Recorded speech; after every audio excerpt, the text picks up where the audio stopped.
Students, आज हम लोग इकोनॉमिक्स में चैप्टर 6 में पढ़ेंगे कि टेबुलेशन कैसे किया जाता है, टेबल्स किस तरीके से प्रिपेयर की जाती है। तो देखिए, इससे पहले वाले वीडियो में मैंने आपको बताया था कि हम सीरीज़ किस तरीके से बनाते हैं और सीरीज़ बनाना कहलाता है क्लासिफिकेशन। क्लासिफिकेशन के 3 टाइप्स थे, जिसमें इंडिविजुअल सीरीज़, डिस्क्रीट सीरीज़ और कंटिन्यूस सीरीज़। इसके मैं टाइप्स आपको पिछले वीडियो में बता चुकी हूँ। तो अभी हम पढ़ेंगे कि टेबुलेशन क्या होता है। तो देखिए, जब हमारे पास अलग अलग डाटाज अवेलेबल होते हैं और उन डाटाज को हम कलेक्टिवली किसी एक जगह पे टेबल के फॉर्म में ड्रॉ करते हैं तो वो टेबुलेशन कहलाता है। कई बार डाटाज हमारे पास इतने ज़्यादा सेग्रीगेटेड होते हैं, इतने ज़्यादा अलग अलग होते हैं कि उसको अलग अलग जगहों से पढ़ना हमारे लिए पॉसिबल नहीं होता।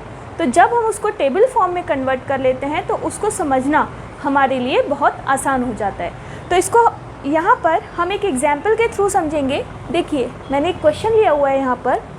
इन a college there are 5 departments: arts, commerce, science, agriculture and law.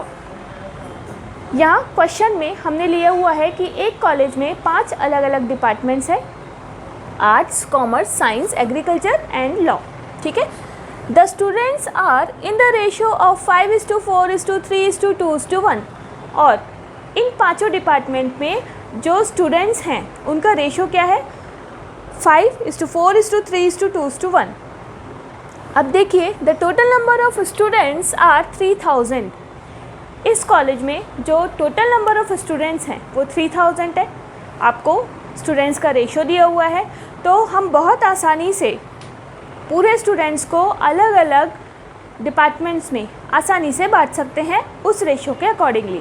तो देखिए, इसका सॉल्यूशन कैसे करेंगे। पहले हम इसका वर्किंग नोट बनाएंगे और वर्किंग नोट बनाने के बाद हम जो आंसर्स आएंगे उसको हम टेबल फॉर्म में लिखेंगे। ठीक है। तो देखिए, फर्स्ट हम बनाएंगे वर्किंग नोट।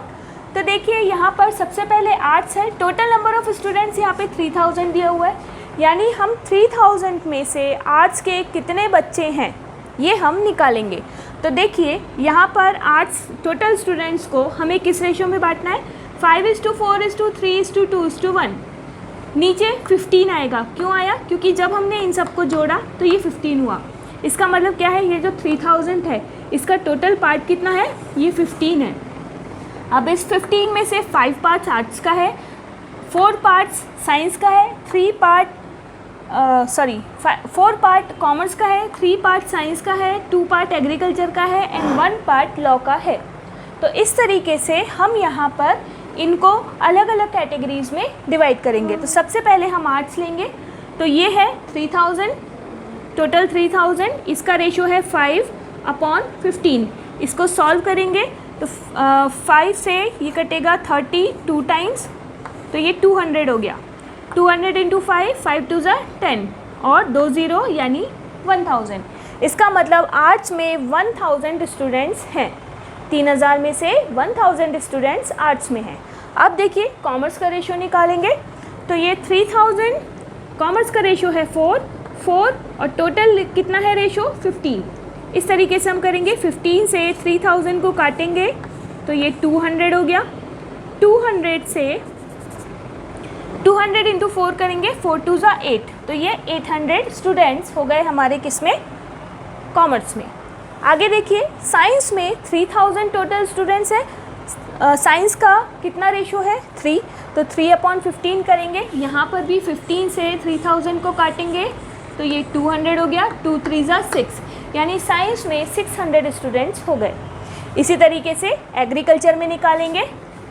तो देखिए, 3000 स्टूडेंट्स में एग्रीकल्चर का हिस्सा है 2, इसको काटेंगे, 200 हुआ। 2 2 4, यानी 400 स्टूडेंट्स एग्रीकल्चर में हो गए।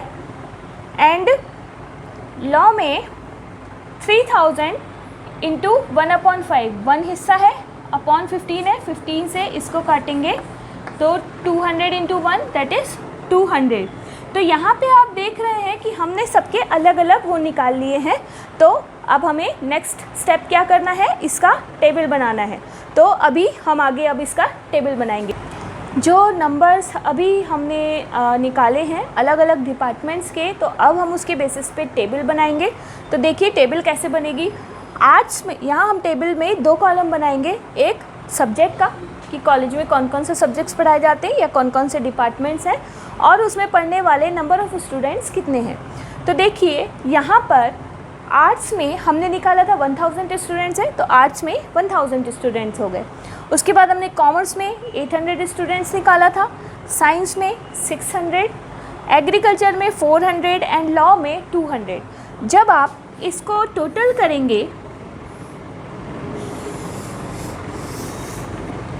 तो ये इसका जब हम सारे नंबर्स का टोटल करेंगे तो ये टोटल नंबर ऑफ़ स्टूडेंट्स अपने आप 3000 हो जाएगा। ठीक है, तो इस तरीके से इसको समझना हमारे लिए बहुत आसान हो गया कि किस डिपार्टमेंट में कितने स्टूडेंट्स थे। अभी अगर आप यहाँ पे क्वेश्चन देखेंगे तो आपको यहाँ पे रेशो दिया हुआ है, तो वो रेशो के बेसिस पे आप समझ नहीं पा रहे हैं कि कितने स्टूडेंट्स किस डिपार्टमेंट में होंगे, लेकिन उसी को जब हम टेबल फॉर्म में कन्वर्ट कर देते हैं तो वो हमारे लिए समझना बहुत आसान हो जाता है कि किस जगह पे कितने स्टूडेंट्स पढ़ रहे हैं, कौन से डिपार्टमेंट में कितने स्टूडेंट्स हैं। तो ये इस तरीके से हम बहुत सारी अलग अलग टाइप की टेबल्स कंस्ट्रक्ट करते हैं। तो ये टेबल कंस्ट्रक्ट करना ये हम लोगों ने आज सीखा। चलिए, आई होप आप लोगों को मेरा वीडियो पसंद आया होगा।